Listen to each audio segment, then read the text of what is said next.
Vamos agora à entrevista do dia com Maria Lídia Flandoli. Depois de redução de quase 50% no ano passado, os preços internacionais do petróleo abrem o ano com nova queda, seguida de alta, e tudo isso agitou o mercado financeiro. Eu entrevisto hoje Marcelo Ranieri, que é professor de cursos de graduação e pós-graduação na Universidade Mackenzie e na PUC de São Paulo. Obrigada, professor, por estar conosco. Bom, o que é que explica toda aquela sequência de queda dos preços do petróleo no ano passado, na abertura desse ano, também uma, e agora essa surpresa ontem, hoje, uma elevação, uma alta no preço? Essa grande queda que teve desde setembro, teve uma queda de setembro para cá de 50% do preço, é boa parte explicada pela queda na demanda da China e elevação da oferta de petróleo por parte dos Estados Unidos. Os Estados Unidos, eles entraram investindo nesse mercado à base, na verdade, de endividamento. Tem cerca de 200 bilhões de dólares em dívidas das empresas no Texas, Dakota, para fazer extração de petróleo. E aí, a parte dessa elevação, junto com a Arábia Saudita não querendo reduzir a sua oferta... Isso agora. Bancária, isso agora. Quer dizer, em dezembro e novamente na reunião agora, de comecinho de janeiro. Né? Não querendo reduzir sua oferta para eventualmente ter uma elevação no preço, isso faz com que o preço caia. A gente não sabe exatamente qual que vai ser o piso. Essa nova elevação no preço sugere que eventualmente esteja perto do que seria um piso, mas não dá para afirmar. A única coisa que dá para absorver de todo esse movimento é que a gente vai ter um cenário de muita volatilidade. A gente não tinha esse cenário nos últimos anos, nos últimos 4, na verdade desde 2009, depois na retomada da crise, o petróleo levou, na verdade, de 2008 para 2009, um ano e pouco para retomar. Depois disso, veio subindo acima de 100 dólares e se estabilizou. Nisso a gente não tinha grande volatilidade. Agora a gente vai ter volatilidade e essa que é a aposta certa. Volatilidade, não dá para falar se o preço vai ficar em 50, 60 ou quando que eventualmente ele vai voltar a subir. Pois é, mas diante dessa incerteza, existe aí um fator político, porque tem sido muito questionado por que é que a OPEP, que poderia estabelecer aí um ponto de equilíbrio, parece que está de braços cruzados. Exato. Quem tem jogado pesado do lado da OPEP é a própria Arábia Saudita. Ela que falou, não vou reduzir a produção.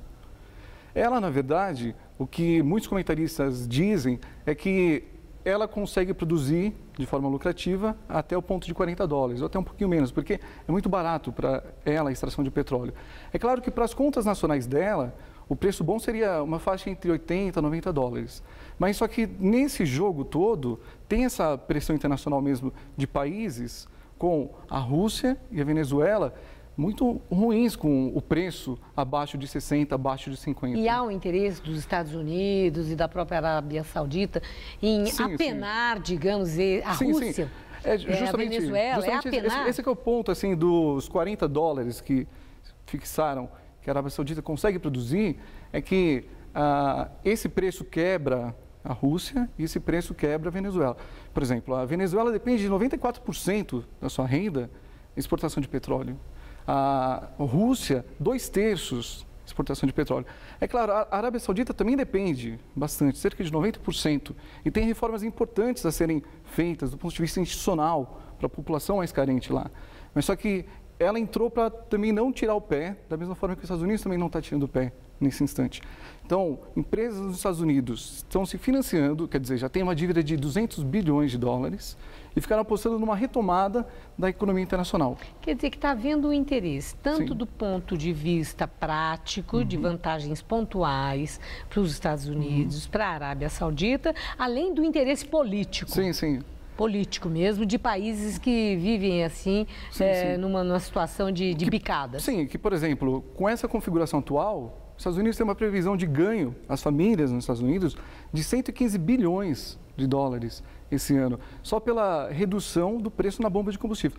Por exemplo, para dar uma ideia da dimensão disso, na bomba de combustível, de gasolina nos Estados Unidos, a gasolina comum nos Estados Unidos hoje é $1,11 mais barato do que um ano atrás. Então, isso é um ganho para as famílias enorme. Estão adorando. Estão adorando. Agora vamos trazer para o Brasil. Petrobras, eu tenho certeza que Brasil. o nosso telespectador, né, quem está nos vendo agora, está pensando, bom, tá bom para eles e a gente. Sim. Né? Como é que nós ficamos com essa, agora eu vou chamar de oscilação no preço do petróleo. E a expressão mais correta, oscilação ou volatilidade, é o que a gente vai ter, tanto para petróleo quanto para dólar. Tá? Mas Petrobras, petróleo, Brasil. Como é que isso afeta? A gente tem um duplo efeito.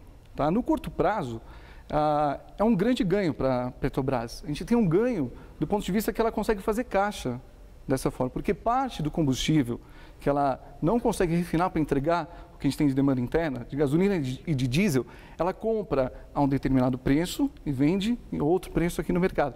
Na configuração atual de preço, ela consegue fazer um caixa de 3 bilhões de reais ao mês. Mas isso vale para longo prazo? Não, isso nessa configuração de curto prazo, cerca de 1 ano, acho que ela consegue ter isso de ganho. Mas também se a gente pensar no histórico recente, ela assumiu quase 4 anos de prejuízo, números que fecham cerca de 57 bilhões de prejuízo por ter comprado combustível mais caro e vendido ao preço sem aumentar. Bom, mas o duplo efeito que eu comentava é que, então, talvez não tenha que aumentar o combustível.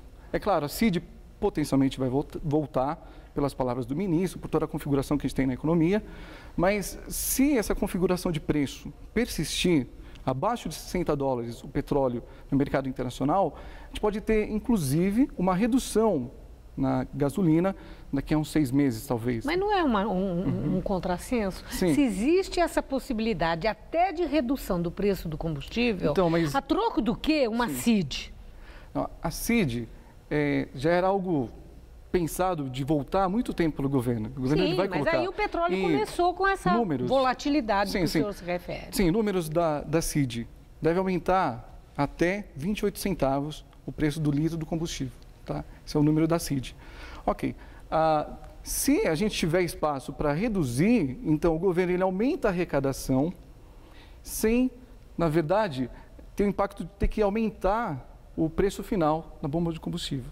Tá? Então, ele consegue colocar CID e consegue fazer uma configuração que abaixe o preço ou mantenha o preço, então o consumidor sente menos. Bom, tem uma outra questão de médio prazo, tá? Que é, o Brasil talvez com isso vai aprender a deixar uma regra mais clara de ajuste de preço. O ajuste de preço que eu digo é quanto que a gasolina custa na bomba de combustível e quanto que está o petróleo no mercado internacional. Tá? Que isso é o que falta. E, ao mesmo tempo, também repensar toda aquela estratégia do pré-sal. Porque a esse preço, muito dos investimentos que foram pensados, talvez não sejam vantajosos, tá? Porque é muito caro extrair em águas muito profundas. Tem algumas plataformas, algumas bacias que isso vai acontecer. Bom, eu não vou poder agora aprofundar nessa questão do pré-sal. E já fica um convite para um retorno do senhor. Muito obrigado. Para que nós possamos oportunamente falar disso que foi passado para todos os brasileiros com uma imensa perspectiva de até alavancar a economia do país que está agora tentando entrar nos trilhos. Muito obrigada, professor. Uma boa noite. Boa noite. Estela.